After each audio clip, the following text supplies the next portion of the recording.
Well, thanks again for joining us for another edition of Talk About It Tuesday with Spokane Home Builders Association. I'm here with Dr. Sean Smitham as well, Josh Terris of Band Construction.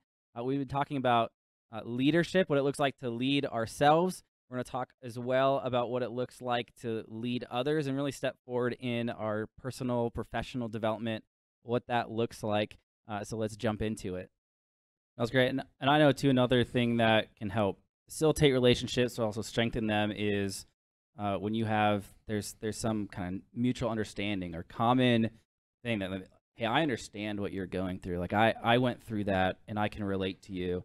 I know, like, with our association, with Spokane Home Builders Association, there are a number of people who are part of the association who are in the same industry, who understand, Josh, when you're going like, hey, I don't want to bring this home, but this thing at work is stressing me out, this, whatever that reality is. What is it like then to have people who you can go and talk to, who you're like, hey, I know they're for me, they understand, and we can have a conversation, and that's going to help me kind of work through some of whatever those stresses are. Is that true? What does that look like for you? Yeah, Spokane Home Builder has been great for me. Like, luckily I have a good enough boss where it lets me, because, there's a lot of bosses that will let you. We have two. Deacon lets me go and, meet with people. But, Spokane Home Builders, we have young professionals. They help, I'm part of that group. Mm-hmm. And then I'm also part of the communications, that's just because my degree and that's what I like. But, and then, then also being on the board of directors. It was, I'm meeting people that I look up to and that I can go to for advice. So I don't even, yes, I got Deacon, which is great. But I also have others that I can go to, and even to go, professionally. But even it's also gotten down to the personal level where now I have two boys. There's guys, there's Isaiah that I could go to. Like, how do you do this? Like, I'm new at this. Like, my kid freaked out. Like, I don't know what to do, kind of thing. Absolutely. And having that with the home builders has been great. Mm-hmm. Yeah. When you touched on too, and this will shift into kind of the last part of our conversation here.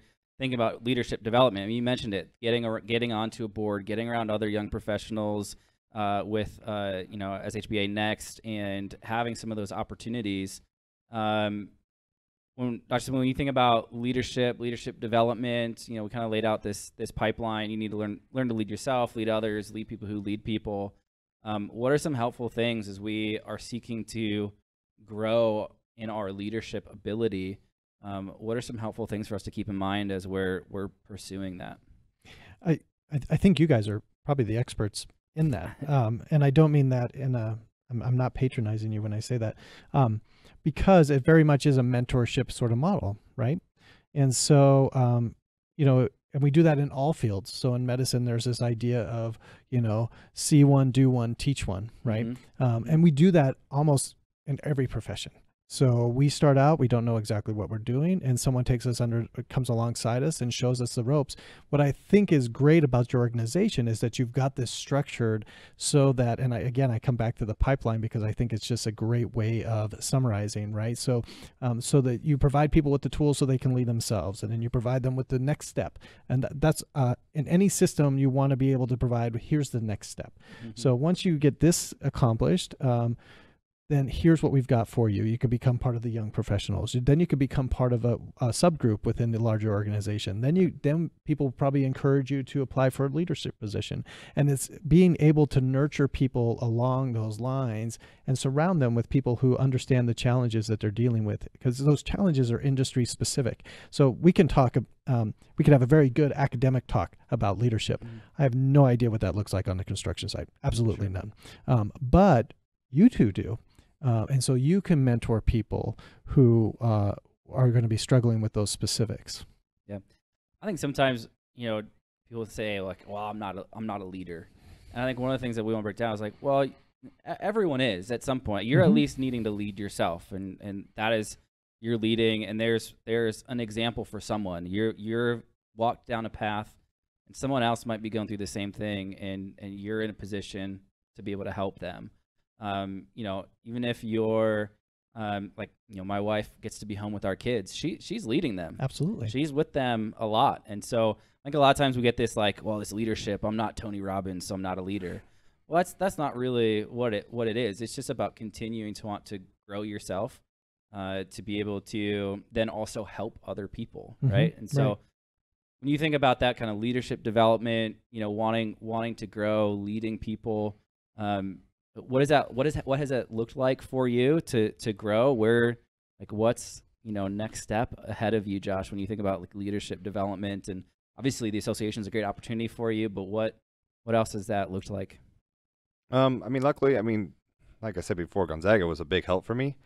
That got me into like nonprofits. So I'm also not only Spokane Home Builders, which is great. Don't get me wrong, I love them, and it's all like-minded people, which is fun. Yeah. But I'm also on the vice president of Meals on Wheels Spokane. Yeah. So being on that board, it's completely different. You know, I'm the only construction guy on that group, where it's a little bit different. And stepping outside the box, not being afraid to take a step forward, being a little bit uncomfortable is not a bad thing.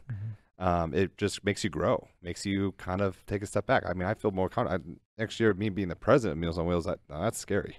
Like, I'm a little nervous about that part of it, but I think Spokane Home Builders has helped me grow into that. Like, next thing I'm doing too is with the state association. I'm part of some of the groups there, and then I'm also on a committee at the national level with mental health in that part, where construction safety and health, and like we have meetings quarterly about what, like, and it's all people around the U.S. It's not just even local, and it's kind of cool because sometimes in the association you feel like, oh, we're competitors, and that's the cool part about the state and national level. It's like, no, you're not competing with someone in New York or Florida or California like that. You can talk to them and share like, this is how you're doing it. Like, that's pretty cool. And I follow. I mean, we got social media, we got technology, so I follow cool businesses or people that I inspire to be. Like, wow, you're a great leader. Like, that's what I want to see. Like, there's a company over on the west side with Joseph Irons, who I look up to a lot. Like, he's I think vice president of the state association, where it's like I'm looking up to him. I'm like, oh, that's pretty cool. I think he won an award with national level this week too. So, like, it's like, you should always look up to someone and inspire to be better. Don't be afraid to take that next step. Don't be afraid to step out of your comfort zone. Yeah. I think one of the things that came up, and I think it's come up in your comments as well, is this idea of growth, because we're always stepping forward into growth, but it has to be growth in the service of something, right? Yeah. So if it's in the service of, and that's where you start to take a look at the work on mastery, and the people that are pursuing mastery, whatever it is, of an artist or martial artist or particular trade or whatever else, they always talk about this. They're always looking to grow, and they realize at some point that it's in the service of something bigger than themselves. It's no longer because I want to have kudos or I want to be able to do these things. It's because I have a bigger vision. You mentioned this earlier. I have this bigger vision of what I'm trying to accomplish here.